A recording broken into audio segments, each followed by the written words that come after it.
1, 2, 3, 4, 5, 6, 7, 8, 9, 10. No, I just thought something was leaking from somewhere. No, that's not the mic. Yeah. So I'm getting that. Yes, that's just the mic.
Good afternoon.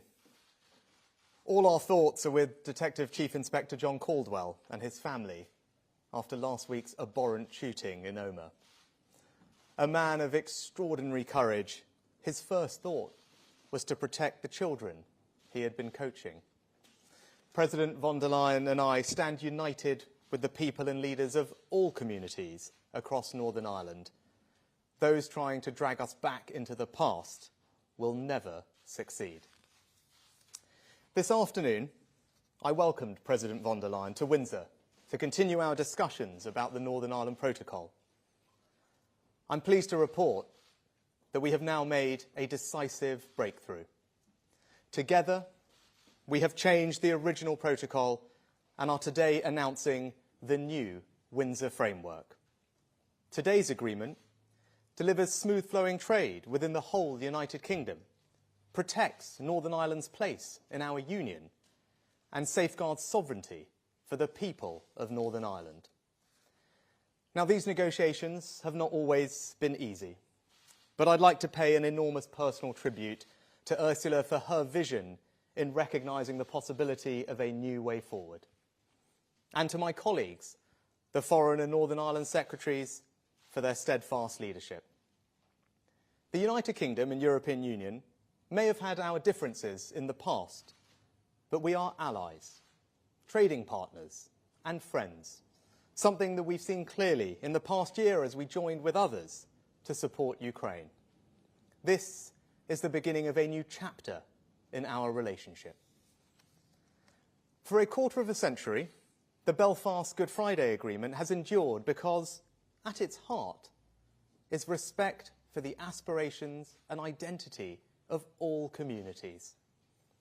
Today's agreement is about preserving that delicate balance and charting a new way forward for the people of Northern Ireland. I am standing here today because I believe we have found ways to end the uncertainty and challenge for the people of Northern Ireland. We have taken 3 big steps forward. First, today's agreement delivers the smooth flow of trade within the United Kingdom, Goods destined for Northern Ireland will travel through a new green lane with a separate red lane for goods at risk of moving onto the EU. In the green lane, burdensome customs bureaucracy will be scrapped.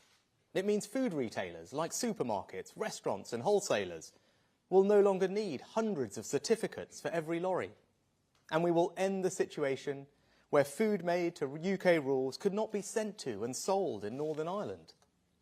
This means that if food is available on supermarket shelves in Great Britain, then it will be available on supermarket shelves in Northern Ireland. And unlike the protocol, today's agreement means people sending parcels to friends or family or doing their shopping online will have to complete no customs paperwork. This means we have removed any sense of a border in the Irish Sea.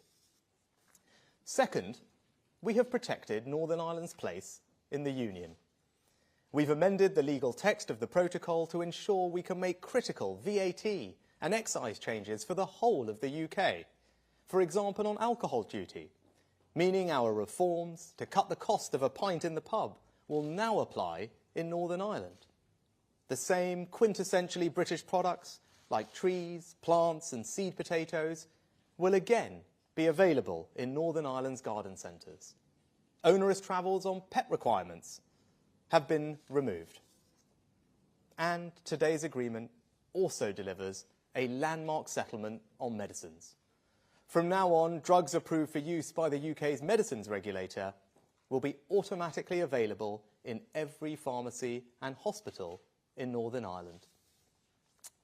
Third, today's agreement safeguards sovereignty for the people of Northern Ireland.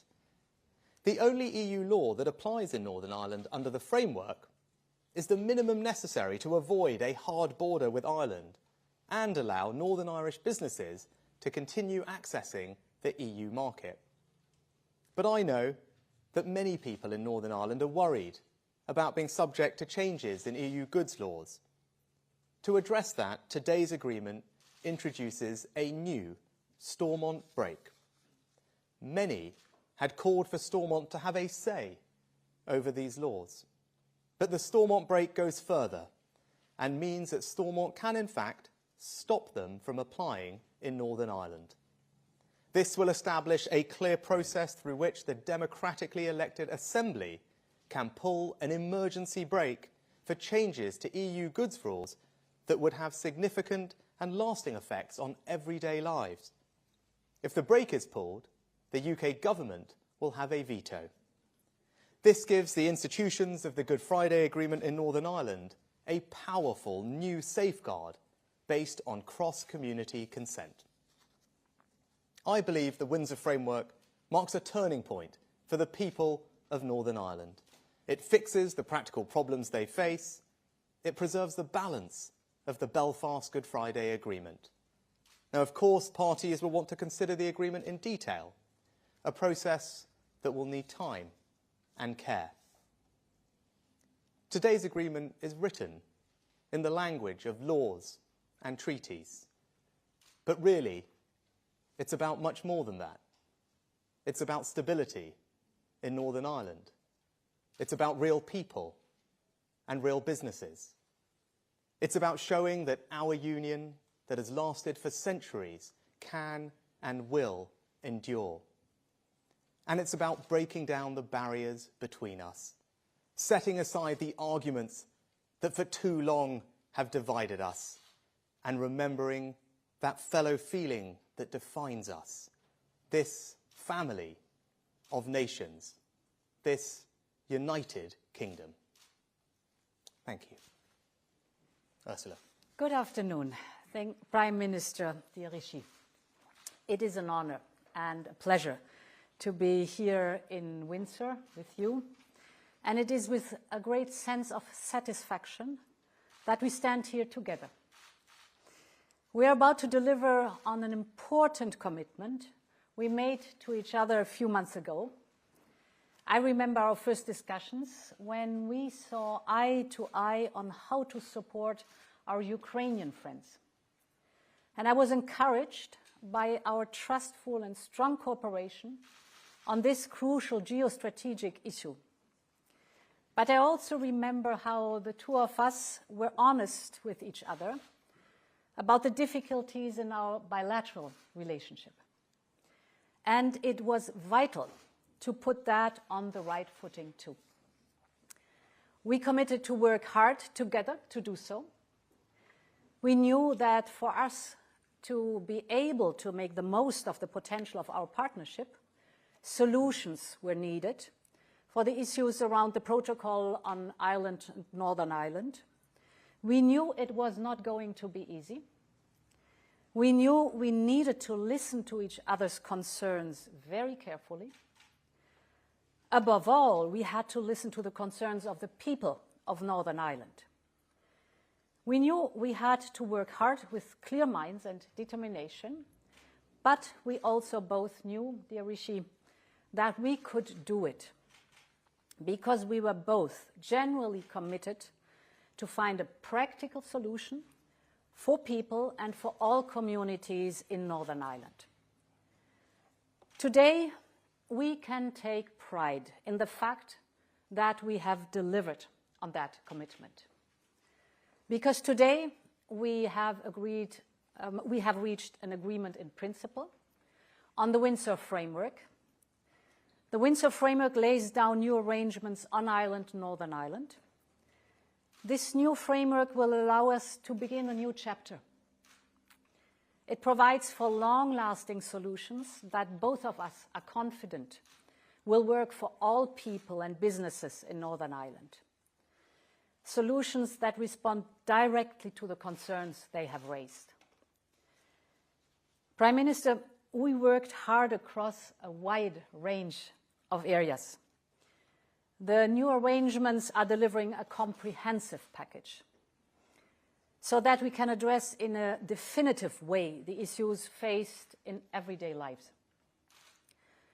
I will only mention two examples that I find most telling. Indeed, the new Windsor framework will ensure that the same food will be available on supermarket shelves in Northern Ireland as in the rest of the UK.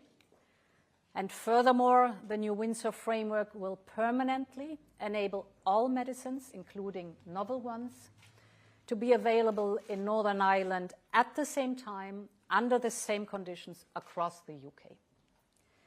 For this to work, we have agreed on strong safeguards, like IT access, labels, and enforcement procedures that will protect the integrity of the European Union's single market. The new Windsor framework respects and protects our respective markets and our respective legitimate interests. And most importantly, it protects the very hard-earned peace gains of the Belfast Good Friday Agreement for the people of Northern Ireland and across the island of Ireland. Violence has no place in our society. I condemn wholeheartedly the shooting of the PSNI officer in Northern Ireland last week, and my thoughts are with the officer and his family and friends. This year will mark the 25th anniversary of the Belfast Good Friday Agreement, an important milestone of the historic peace process. The new Windsor framework is here to benefit people in Northern Ireland and support all communities celebrating peace on the island of Ireland. And this is why I believe we can now open a new chapter in our partnership. A stronger EU-UK relationship, standing as close partners, shoulder to shoulder, now and in the future. Many thanks. Thank you, Ursula. We have time for some questions from the media. Can I start with the BBC? Thank you. Chris Mason, BBC News. If the Democratic Unionist Party don't go back into government in Northern Ireland after all of this, does it ultimately amount to a failure? Question to both of you. Well, Chris, I think today marks a turning point for Northern Ireland. I've spent a lot of time listening to communities there, businesses there, the unionist community as well, understanding their concerns, and I believe that today's framework addresses them. It ensures that we can move goods freely around our UK internal market. It protects Northern Ireland's place in the Union. and it safeguards sovereignty for Northern Ireland's people. But I also recognise that parties and communities across Northern Ireland will want to take the time to consider the detail of what we're announcing today, and we should give them the time and the space to do that, and I fully respect that. But I believe that what we have achieved today is a real breakthrough, and it's now for the parties to consider that and decide themselves how to take it forward and build a better future for people in Northern Ireland. I think it's historic what we have agreed today and what we have achieved. And indeed, a lot will happen. The establishing of the green lane, for example, and the red lane for goods, the reducing of an amount of paperwork, reduced customs and checks on the ground, sharing customs data, information in real time. All these will drastically facilitate when implemented. It's a big step forward. And I think what is exceptional is that we managed to find an agreement for solutions that will protect our respective single markets. And this is a lot, and therefore I really want to thank for the excellent cooperation, and I really want to thank our teams also for all the time they've invested, all the knowledge. The result is extraordinary. No, I'd echo what Ursula said about thanking our teams. And actually, Chris, to just building on what Ursula said, often we focus on the politics of situations, Westminster and all the rest of it, but this is about the people of Northern Ireland, about the communities, about the businesses there, and what's best for them. And I believe that the Windsor framework that we've agreed today really resolves the challenges that had been raised. It resolves all the practical issues on the ground. It puts people in charge of their destiny, and that's why it represents such a major breakthrough. And I hope everyone can recognise that and take the time to consider it. But this framework will start making a positive difference to people's lives in Northern Ireland almost immediately. And regardless of all the politics of this, I think that is something that hopefully all of us can recognise and celebrate. Can we turn next to RTE? Hello, John Carrain from RTE here. The unionists say they want to be treated the same, and it's to both leader. They want to be treated the same as any other part of the UK. However, Northern Ireland is the only part of the UK that shares a land border with the EU. So there will have to be some differences for Northern Ireland compared to the rest of the UK. Do you believe the unionists will accept different treatment? And can you point to how, for instance, the European Court of Justice will have jurisdiction in Northern Ireland? Do you want me to take that first, Ursula? I'll just echo what I just said, John, actually, about, yes, of course, politics matters, and parties in Northern Ireland, unionist communities, will want to take the time to consider what we've announced today, digest the detail, and we should give them the time and the space to do that. But if you focus on people, on families, on communities, on businesses, I think people will see that the framework we've agreed today delivers significant improvements in almost every aspect of their lives that have seen disruption and challenge from the protocol. And that is something that I think can be celebrated and recognised, and that benefit will start coming very quickly. Now, there are a range of things that I heard when I talked to communities in Northern Ireland, and because of the breadth and the comprehensive nature of this framework, and you heard some of it in my remarks earlier, I think we're addressing all those practical challenges and indeed safeguarding sovereignty as well. And I know that's something that's particularly important to communities in Northern Ireland.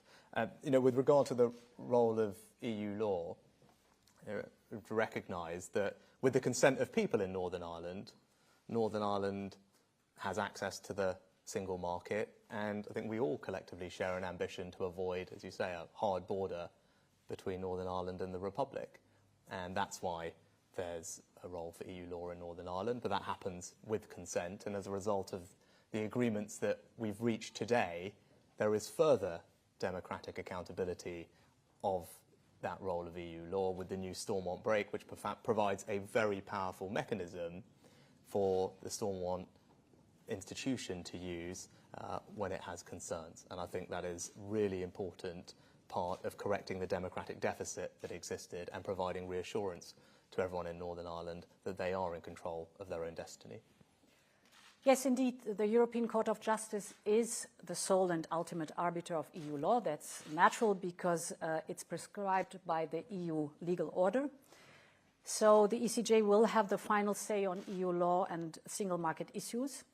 But we have, in this Windsor framework, worked hard on the rules that existed before, not only the ECJ on EU law, but also the arbitration panel on not EU laws.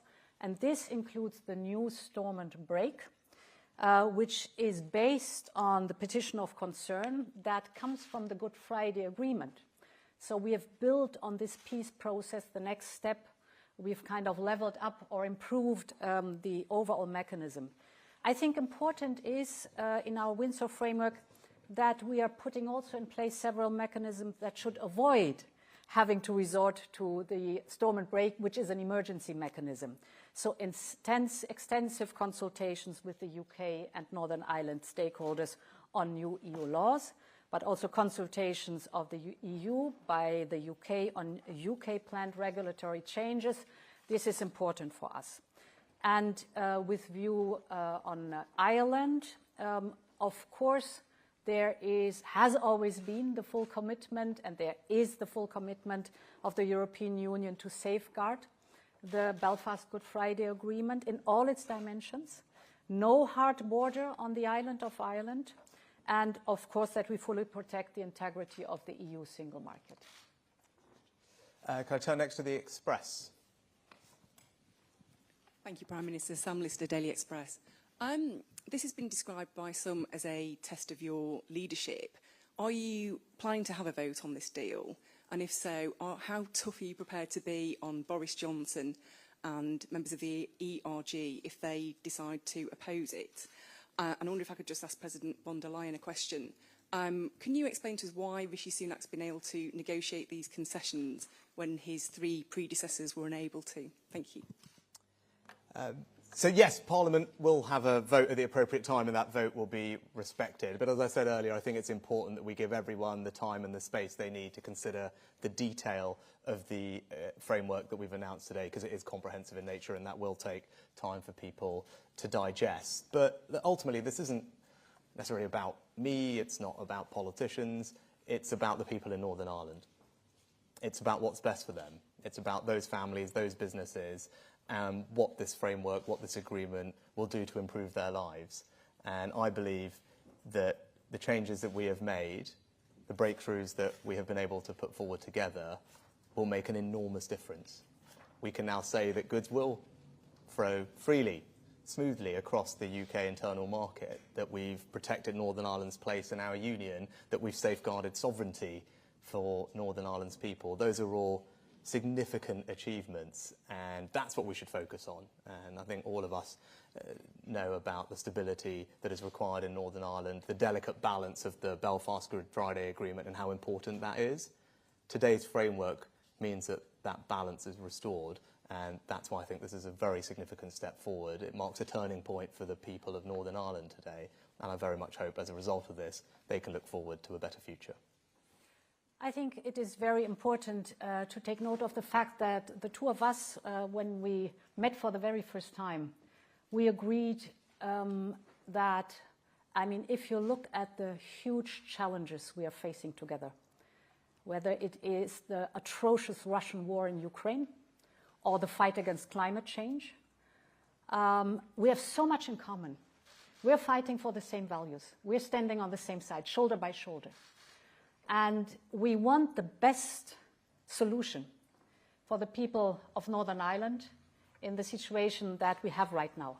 So there was a very constructive attitude from the very beginning to solve problems, to find solutions, practical solutions for everyday life of the people and businesses in Northern Ireland. That's what we've done. And we've jointly developed the solutions. It needed a lot of goodwill and knowledge, and we have jointly agreed on that now. So I'm very happy about the agreement that we found with the Windsor framework. Right, and lastly, have we got Le Soir? Chloé Goodenough for the Belgian newspaper Le Soir. Would you say that the trust is back between the UK and the EU? And would you say that this deal will help the UK to participate again to Horizon, the research programme? Do you want to start? Yes, this Windsor framework is good news for scientists and researchers in the European Union and in the UK, because, of course, the moment we have finished this agreement, so it's an agreement in principle, the moment it's implemented, I am happy to start immediately, right now, the work on an association agreement, which is the precondition to join Horizon Europe. So good news for all those who are working in research and science. I think I'd also just add to that, there's a range of different areas that we can cooperate productively on, and the President and I started that work when we first met. But if you look at how we've responded to the situation in Ukraine, that's required very close coordination on things like sanctions policy, which the President has led, and we work very closely together on that. Also energy security more broadly, given the interconnected nature of our energy markets. Climate change is another area, and indeed illegal migration. These are all the types of things that we can continue to make good progress on working together to the benefit of all of our communities that we represent. And I look forward to doing that with President von der Leyen as well. Good. Thank you very much for your time.